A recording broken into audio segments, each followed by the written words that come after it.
High court తీర్పు తర్వాతే స్థానిక ఎన్నికలపై నిర్ణయం. లోకల్ ఎలక్షన్స్ కోసం 7న కేబినెట్ భేటీ అంటూ కేబినెట్ నిర్ణయాలు వెల్లడిస్తున్న మంత్రి పొంగులేటి, పక్కన మంత్రులు వాకిటి కొండా సురేఖ, జూపల్లి పొన్నం అంటూ ఇక్కడ ఇద్దరికన్నా ఎక్కువ మంది పిల్లలున్న పోటీకి అర్హులు.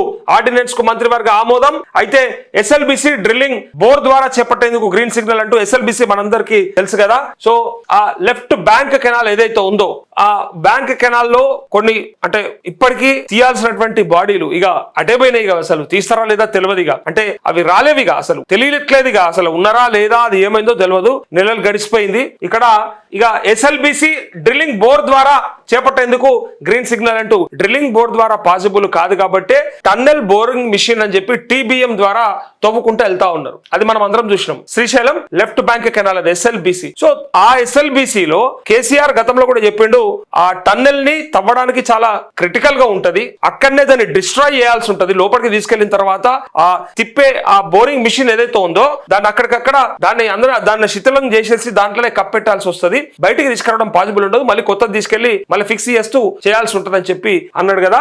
సో దానికే డ్రిల్లింగ్ బోర్ ద్వారా చేపట్టేందుకు గ్రీన్ సిగ్నల్ అంటూ టిమ్స్ ఆసుపత్రులు త్వరగా పూర్తి చేయాలి. మంత్రి పొంగులేటి శ్రీనివాసరెడ్డి, సీఎం రేవంత్ క్షమాపణలు. మా కూతురు ఆవేశంతో మాట్లాడింది మంత్రి కొండా సురేఖ. ఇది అసలు ముచ్చట. సురేఖ అక్క ఏమంటా ఉందంటే మా కూతురు ఆవేశంగా మాట్లాడిందని చెప్తా ఉంది. నాకు అర్థం కాలే అసలు ఆవేశం ఎందుకు వచ్చింది, ఏం ఆవేశం అంటే ఇంట్లో దొంగ నువ్వే అనమాట. ఇప్పటిదాకా అనుకున్నది రేవంత్ అనుకున్నాం, కాదు నువ్వే దొంగవు అనమాట. అందుకోసానికే ఇలా క్షమాపణలు చెప్పినావు, లేకపోతే క్షమాపణలు ఎందుకు చెప్తుంది ఆలోచించండి మీరు ఒకసారి. కొండా సురేఖనే పెద్ద దొంగ అన్నమాట ఇందులో ప్రజలు అనుకుంటా ఉన్నారు. ఎలా అది వరంగల్ నియోజకవర్గ ప్రజలే అనుకుంటా ఉన్నారు, మీ జిల్లా ప్రజలు అంటా ఉన్నారు. నిజంగా మరి కొండా సురేఖ ఇంత తీవ్రమైనటువంటి ఆరోపణలు ఎదుర్కోవడము, ఇలాంటి పరిస్థితులల్లా మరి ఒక బీసీ మంత్రి పైన ఇట్లాంటివి చేస్తా ఉన్నారు, చర్యలు చేపడతా ఉన్నారు అని చెప్పేసి అంత పెద్ద ఎత్తున వ్యాఖ్యలు చేసిన తర్వాత కూతురు సుస్మిత సో మళ్ళీ ఆమె క్షమాపణలు చెప్పడం పట్ల మనం ఒకసారి ఆలోచించాలి. అసలు చూడు ఆమె ఏం చెప్పిందో ఒకసారి మీరు చూడండి, చూసినాక చెప్తాను. కలిసి నడవాల్సిందే కాబట్టి మరి మా పాప కలిసి నడవాల్సిందే. నడవకు ఓళ్ళు నడవమన్నారు, నీకు మంత్రి పదవి అక్కర కాబట్టి నడుస్తున్నావు, లేకపోతే ఆగుతుంటివా? కేసీఆర్ ని ఎన్ని మాటలను యాదుకుందా? హరీష్ రావు ఏమన్నా తెలుసా, లా మీదికెళ్ళి దిగలేదు, యాదుకుందా మీకు? గతంలో ఈమె ఆంధ్ర సంబంధించినటువంటి నాయకుని పార్టీలో చేరి అప్పుడు అతనికి సపోర్ట్ చేస్తూ ఆ టైంలో మరి ఎంత మంది పైన తెలంగాణ ఉద్యమకారుల పైన రాళ్లు వేసిన ఆ ఘటన మరిచిపోక ముందే తను మాట్లాడినటువంటి మాటల్ని ఇప్పటికి కూడా యాద్ చేసుకుంటారు. ఇప్పటికీ ఉంటది సోషల్ మీడియాలో. ఒకసారి తను ఆనాడు ఎట్లా మాట్లాడింది, ఎంత ఆవేశంతో మాట్లాడింది. అవసరం ఉంటే ఒక లెక్క, అవసరం లేకపోతే ఒక లెక్క. నీ కూతురు చేసిన తల్లి నాకు అర్థం కాలేదు. మంత్రివేనా? అసలు మంత్రివేనా? మహిళా మంత్రి కాబట్టి ఇంకా కొంత హద్దుల్లో మాట్లాడాల్సి వస్తుంది, కొంత పరిధిలో మాట్లాడాల్సి వస్తా ఉంది. అసలు మంత్రివేనా?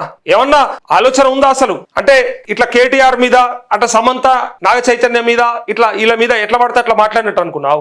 ఇలా అఫీషియల్ గా మీడియా ముఖంగా నీ కన్న కూతురే బయటకు వచ్చి మా అమ్మ బీసీ మంత్రి కాబట్టి ఇలా మమ్మల్ని ఇలా చేస్తా ఉన్నారు, అది అగ్రవర్ణాల మంత్రులు అని చెప్పి డైరెక్ట్ గా ఆమె ఆరోపణలు చేయడమే కాదు, అసలు రేవంత్ రెడ్డి బ్రదర్స్ కి గన్మెన్లు ఎందుకు, అసలు ఏం చేస్తున్నారు, ఏం బీకిరని అడిగింది డైరెక్ట్ గా. వాళ్ళు ఏమైనా చేసిండ్రా, ఎందుకోసం ఇవాళ వాళ్ళకి అసలు సెక్యూరిటీ అని చెప్తూ, పైగా డైరెక్ట్ గా మీ పంపకాల గురించి, మీ వాటాల గురించి, మీరు గన్నులు తుపాకులు ఎక్కుపెట్టిన సందర్భాన్ని ఆమె అంత ఓపెన్ గా చెప్పినాక, వరంగల్ పోలీస్ స్టేషన్ లో అంత క్లియర్ గా కేసు అయినాక, ఉత్తమ్ కుమార్ రెడ్డి ఆ పిటిషన్ ఇప్పించినాక అసలు నాకు అర్థం కాలేదు. అంటే మీరు తలుచుకుంటే ఏదైనా చేసుకుంటారు అంటే ఇలా నీ మంత్రి పదవి కోసానికి ఇవన్నీ కూడా జరగనట్ట తూచా. నాకు అర్థం కాలే. అంటే ఎన్నికలకు ముందు ఇప్పుడు జూబ్లీస్ ఎన్నిక, లేదంటే ఇప్పుడు కొన్ని ఉప ఎన్నికలు వచ్చే అవకాశం ఉంది, లేదా స్థానిక సంస్థలకు పోవాలి కాబట్టి మళ్ళా అక్కడేమన్నా కింద మీద అయిపోతాయేమో అన్న భయంతో ఇలా మళ్ళా టీ కప్పులో తుఫాన్ అని మాట్లాడుతుంది. ఒకసారి చూడు. సర్దుకు పోవాల్సి వస్తుంది అంటే మరి అంతకంటే ముందు అంటే ఇష్యూ అయిన తర్వాత, ఆ విషయం జరిగిన తర్వాత నువ్వే కదా మరి కేబినెట్ మీటింగ్ కి రాంది, నువ్వే కదా మళ్ళీ అసలు రేవంత్ ముఖం చూడొద్దు అనుకొని దూరంగా ఉన్నది, నువ్వే కదా అక్కడ సమ్మక్క సారలమ్మ దగ్గర మరి ఆబ్సెంట్ అయింది. ఇప్పుడు ఏం చెప్తావు? ఇప్పుడు మరి వాటికి ఏం చెప్తావు? మరి వాటికేం చెప్తావు? మరి ఇంకేమంటావు చూడండి. కాబట్టి మరి మా పాప ఏదైతే ఆ రోజు అంటే కొంత పోలీస్ రావడం వల్ల ఆవేశంలో ముఖ్యమంత్రి అయ్యో ఈ శిల్క ఎట్లా నవ్వుతుంది చూడు, శిల్క బాంబులేటి శిల్క ఎట్లా అదొక చిత్రమైన ఎక్స్ప్రెషన్స్ తోని ఇట్లా ఇట్లా ఇట్లా ఏందో ఆ ఎక్స్ప్రెషన్. ఇక్కడ కొండా సురేఖతోని చెప్పిస్తున్నట్టుగా పక్క పొంటి ఉండి ప్రతి మాటని ఇగో విను, ఇగో చెప్పు అన్నట్టుగా చెప్పిస్తున్నట్టుగా ఆ చిలుక ఎట్లా చూస్తుంది చూడు అని అంటారు పబ్లిక్. ఇగో మంత్రి గారిని కొంత మాట్లాడడం ఏదైతుందో దాని విషయంలో నేను క్షమాపణ చెప్తూ మనంతా కూడా అందరం సర్దుకొని ముందుకెళ్తాం. కలిసి నడవాల్సిందే కాబట్టి మరి మా పాప ఏదైతే ఆ రోజు అంటే కొంత పోలీస్ రావడం వల్ల ఆవేశంలో ముఖ్యమంత్రి గారిని బ్లాక్ అండ్ వైట్ సినిమా చూస్తున్నట్టు అనిపిస్తలేదా? ఇక్కడేమో నవ్వుతూ పైగా ఏదో ఒకటి మేము కావాలని చెప్పిస్తున్నామన్న ఎక్స్ప్రెషన్ తో ఇక్కడ ఉంటే ఇక చెప్పలేక చెప్పడం ఇష్టం లేక బాధపడుతూ విచిత్రమైన ఎక్స్ప్రెషన్స్ తో తను మాట్లాడుతా ఉంది. ఇక చూడండి, కొంత మాట్లాడడం ఏదైతుందో దాని విషయంలో నేను క్షమాపణ చెప్తే పోతుందా మీరు చేసిన తప్పులు, మీ దొంగ లెక్కలు? ఆ పారిశ్రామికవేత్తకి ఆయన తలకి పెట్టినటువంటి గన్ను, ఆ కేసు, ఆ తుపాకీ ఇచ్చినోడవడు, తీసుకున్నోడవడు, చెప్పినోడవడు, పెట్టినోడవడు, ఎవరి ఆఫీసులో జరిగింది, ఎవరు దోచుకున్నాడు, మరి ఎవరి వాటాల కోసం జరిగింది అంతా కూడా చెప్పాలి. మరి ఉత్తగానే మేమేదో చిన్నపిల్లల ఆట అనుకురా, తమాషా అనుకురా? ఇది పరిపాలన, ఇది ప్రభుత్వమా? గమ్మత్ చేస్తున్నారు ఇలా. అసలు ఇది ప్రభుత్వం లెక్క లేదు. ఇది చాలా విచిత్రమైన వేషాలు వేస్తున్నారు, కుప్పిగంతులు వేస్తా ఉన్నారు. తమాషా. ఇప్పుడు ఏమనంటే సారీ చెప్తే అయిపోయింది. సారీ చెప్తే ఇక అన్ని ఎక్కడికక్కడ మాఫియా. చాలా మంది ఉన్నారు సారీ చెప్పేటోళ్ళు. మరి మాఫియా అయిపోతాయా? తప్పు చేసిన ప్రతోడు చెప్తాడు సారీ సారీ సారీ, అయిపోతుందా? ఇప్పుడు నీ కూతురు అంత ఓపెన్ గా స్టేట్మెంట్ ఇచ్చిన తర్వాత ఆమెను ఎందుకు కాపాడుతా ఉన్నావు? పైగా ఇలా రేవంత్ రెడ్డిని ఎందుకు కాపాడుతా ఉన్నావు? పొంగులేటి శ్రీనివాసరెడ్డి పేరు తీసుకున్న తర్వాత నీ కూతురు ఇలా నీకన్నా కొంచెమన్నా ఆలోచన ఉండాలి, సోయి ఉండాలి. నేను డైరెక్ట్ అంటా ఉన్నా, పక్కన కూర్చోబెట్టుకొని ఆయన గురించి మాట్లాడుతా ఉన్నావు. అరే నేను తొక్కేయాలని చూస్తుండు, నేను ఇబ్బంది పెట్టాలని చూస్తుండు. ఇంకా అసలు అది కాదు ముచ్చట. అసలు సుస్మిత ఏమన్నదో యాద్ చేసుకోరు. ఇక ఇట్లా కాదు. ఇక వీళ్ళు సుస్మిత అన్న మాటలు కరెక్ట్ గా ఇక్కడ సూట్ అవుతాయి. ఇప్పుడు వీళ్ళు ఏమైపుతున్నారు అన్నాడు. ఇగో సుస్మిత అన్న మాటలు వినండి ఒకసారి. అది మొత్తం ఆయనండి, పొంగులేటి శ్రీనివాస్ రెడ్డి, వేం నరేందర్ రెడ్డి, రేవంత్ రెడ్డి చేస్తున్నారు. ఇంత క్లియర్ గా నీ కూతురు చెప్పిన తర్వాత ఇక మహిళా మంత్రి కాబట్టి ఏమనాలో తెలుస్తలేదు నాకు. ఇంకోటి అయి ఉంటేనా సిగ్గుశరం ఉన్నా అది రబై నీకు అసలు? నీ కుటుంబ సభ్యులు చెప్పంగా కూడా నీ కుటుంబ సభ్యులు కలవడ్డదా? నువ్వు చెప్పండి ఊహించుకున్నారా అని చెప్పి అనేటోళ్ళం. ఇలా మహిళా మంత్రివే ఏమనలేని పరిస్థితి. బీసీ మంత్రులను తొక్కాలని చూస్తున్నారు అని చెప్తున్నాడు. ఇప్పుడు ఎందుకోసం కాంప్రమైజ్ అయినట్టు? అంటే అది జరగనట్ట? అసలు శివధర్ రెడ్డికి కనిపిస్తుందా లేదా? అసలు నాకు అర్థమైతలేదు. రాష్ట్ర డీజీపీకి ఈ విషయం కనిపిస్తుందా లేదా? తెలుస్తుందా లేదా? మంత్రులు అయితే ఒక లెక్క, వేరేటోళ్ళు అయితే ఒక లెక్కనా? ఇక చూడండి, ఇది కరెక్ట్ కాదండి. మేము తెలుగుదేశంలో కొట్లాడినాము, టిఆర్ఎస్ లో కొట్లాడినాము, అన్నిట్లో కొట్లాడినాము. కానీ ఇట్లా సొంత పార్టీలనే మాకు ఇట్లాంటివి జరుగుతాయని మాత్రం మేము ఎప్పుడు అనుకోలేదండి. చాలా దురదృష్టకరం.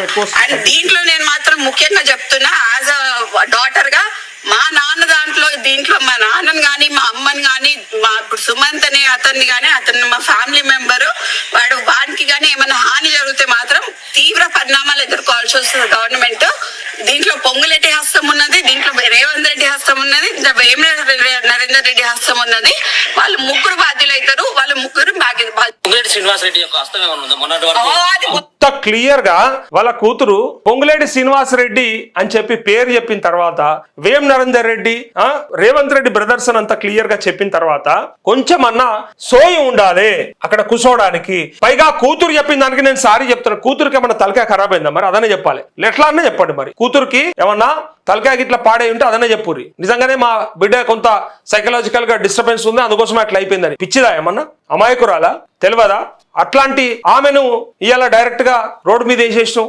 ఆ సుమంత్కి ఏమన్నా అయితే మేము ఊరుకోము అని చెప్పిన నీ కూతురు, మరి సుమంత్ వల్ల ఇదంతా జరిగిందని చెప్పిన ఉత్తమ్ కుమార్ రెడ్డి, మరి ఫైనల్ గా మీరు ఆ విషయాన్ని మరి పోలీసులు ఎందుకు సూచిస్తున్నట్టుంటారు నాకు అర్థమైతలేదు. మరి ఇలా ప్రభుత్వంలో కూడా అసలు నిజంగా బర్తరఫై చేస్తారు, కొండా సురేఖను బయటనే పెడతారని చెప్పిన తర్వాత మళ్ళీ ఎప్పటికప్పుడు ఎప్పటి లెక్క అసలు ఏం జరగనట్టుగా మళ్ళీ మీరంతా కలిసిపోయారంటే దొంగలు మంచిగా పంచుకుంటారు. ఊళ్ళు పంచుకున్నట్టు దొంగలు ఊళ్ళు పంచుకున్నట్టు వీళ్ళు కూడా వాటాలు పంచుకున్నారు. అందుకోసానికే స్టడీ సపోర్ట్ లేకుండా బయటపడకుండా చేసుకున్నారు. ఇలా ఎంత దారుణంగా ఉందంటే పరిస్థితి చూసిరా. మళ్ళీ ఏం ఏర్పడకుండా మాకేం తెలియదు అన్నట్టుగా. ఇంకా ఏమంటారు చూడండి.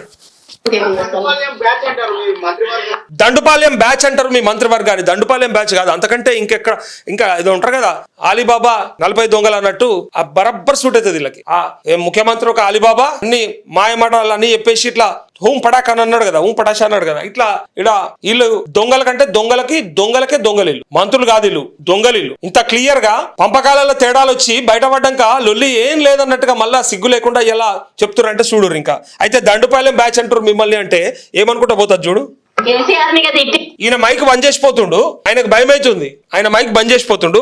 ఈమెమంటది కేసీఆర్ ని కదా తిట్టిండు కదా కృష్ణ అన్న ఇంకెంత ఇంకా అంతకంటే ఇంకేం తిడతా? కేసీఆర్ ని బాగానే తిట్టిండు కదా, మేము కేసీఆర్ తిట్టనీకే ఉన్నాం కదా, మా బతుకులు గంతే కదా, కేసీఆర్ తిడితేనే కదా మాకు పొద్దు గడుస్తుంది, ఆయన తిట్టకపోతే మేము ఎడికెళ్ళి అని చెప్పి తను సింపుల్ గా ఓపెన్ గా చెప్పేసింది. మేము మా బతుకులు ఇంతే, కేసీఆర్ తిట్టమని మాకు టార్గెట్ ఇచ్చిండ్రు, ఆ ప్రకారం మేము కేసీఆర్ ని తిడతాం తప్ప మాకు ఇంకొక పని లేదు అని చెప్పి నిన్న క్యాబినెట్ భేటీలా. ఇక ఇవి ఆణిముత్యాలు. ఇవే కొంచెమన్నా మన ఆలోచన ఉందో లేదో నాకు తెలియదు, కానీ ఇలా నీ పదవి కోసానికి బిడ్డను ఆగం చేసినావు, నీ పదవి కోసానికి నీ తుచ్చమైన మంత్రి పదవి కోసానికి తుచ్చమే అంటా ఉన్నా. ఎందుకంటే ఇంకో 2 ఏళ్ళు అయితే అది ఎడిపోతుందో, అది గాలికే. కుటుంబ సభ్యులని కుటుంబాన్ని ఎలా రోడ్డు మీద పాడేసి రేవంత్ రెడ్డి కాళ్ళ కడబెట్టినావు, నీ కుటుంబ ఆత్మగౌరవాన్ని కొంచెమన్నా బుద్ధి ఉండాలి అని ఎలా వరంగల్ ప్రజలు అంటా ఉన్నారు. ఇంకా నిన్న ఎవరి ఎక్స్ప్లెనేషన్ వాళ్ళు ఇచ్చుకుర్రు, గదిచ్చుకోవడానికి వచ్చిర్రు వీళ్ళు, పేరుకే క్యాబినెట్ కాకపోతే ఆ ఎక్స్ప్లెనేషన్ ఇచ్చుకోవడానికి బయటకు వచ్చిర్రు. ఏం జరిగింది నిన్న మొన్న అయినా ఏంటి, ఈ ప్రజలలో ఏమున్నది, మళ్ళీ ఏం చెప్తే ఏమంటారు అని చెప్పి భయానికి వచ్చిర్రు. ఇక చూడండి, ఇక స్థానిక సంస్థల ఎన్నికల గురించి ఈయన చెప్పిండా, ఈయన చెప్తే అయితే బరాబర్ అనుకోవాలి. మీకు గుర్తుందా, ఒకసారి నేను 15 రోజులల్లా నోటిఫికేషన్ రాబోతుందని చెప్పి కార్యకర్తలందరినీ కొంత అదిరిచ్చిండు బెదిరించిండు. అప్పుడు నేను చెప్పిన ఈయనతో అయ్యేది కాదు పోయేది కాదు, ఈయన బాంబులు అంటేనే వాళ్ళు లేవు, ఈయన చెప్తే ఏది కాదు, కాబట్టి ఎలక్షన్ కూడా ఇప్పట్లో కాదు అన్నట్టుగానే 6 నెలల తర్వాత ఆయన చెప్పినాక, ఆయన ఎప్పుడో చెప్పినాక 6 నెలల తర్వాత ఎలక్షన్ ముచ్చట వచ్చింది. అయితే ఇప్పుడు కూడా ఏమంటారు చూసిరా, ఇగో మళ్ళీ హైకోర్టుకే రిఫర్ చేయడం జరిగింది. హైకోర్టులో ఏమైనా తెలియంది ఉంటే చెప్పరా, అది కొత్తది ఏమైనా ఉంటే చెప్పరా, అది మంత్రులు అయ్యి ఉండి మీరు కూడా పాచిపోయిన ముచ్చట్లు చెప్తారు. అన్ని కూడా పాడిందే పాటరా పాచవన్ల దాసరా అన్నట్టు అదే చెప్తాడు స్టోరీ, ఇంతకు మించి ఇంకొక మాటనే ఉండదు. ఎప్పుడు ఒకటే ముచ్చట. హైకోర్టుకి వెళ్ళింది, సుప్రీంకోర్టులో ఉంది, మళ్ళీ హైకోర్టులో తెలుసుకోమని ఇదంతా మాకు ఎరకలేదా? నువ్వు ఎరకలేదని చెప్తున్నావా? కొత్తది చెప్పేమన్నా, ఏమన్నా కొత్తది చెప్పు, చేసే పనులు ఏమన్నా ఉంటే చెప్పుర్రి. మళ్ళీ 7 తారీఖు నాడు మీటింగ్ పెట్టుకో. ఎందుకు? పల్లీలు బుక్క నీకా? ఎందుకోసానికి? చూడు, డ్రై ఫ్రూట్స్ తిననీకా? వచ్చే నెల 3వ తారీఖు నాడు మళ్ళీ దీని మీద కూర్చుంటాం, దాని మీద కూర్చుంటాం, దీని మీకు వస్తాం, దీని మీకు దాని మీకు వస్తాం. ఇదే పని వీళ్ళకి, ఇక వేరే ఏం పని లేదు. ఇగో న్యాయస్థానం ముందుకి ఈ కేసు రానున్నది కాబట్టి 3వ తారీఖు వచ్చే న్యాయస్థానం మీదకి వచ్చిన తర్వాత, న్యాయస్థానం మీదికి వస్తుంది, అది న్యాయస్థానం లోపలికి రాదు, అది బెంచ్ మీదకి రాదు, న్యాయస్థానం మీదికి వస్తుందట. మీదికి ఆడికో. ఏం అవగాహన, ఏం మంత్రులే, ఏం చెప్పదలుచుకోరు మీరు? ఎవరికి అక్కరా మీతోని? ఇగో ఇవెంట్ని బట్టి స్థానిక సంస్థ ఎన్నికల్ని నిర్ణయం తీసుకోవాలన్నది రాష్ట్ర ప్రభుత్వం ఈ రోజు ఈ కేబినెట్ లో నిర్ణయిస్తూ మళ్ళీ 7వ తారీఖు నాడు కేబినెట్ ని జరపాలని కూడా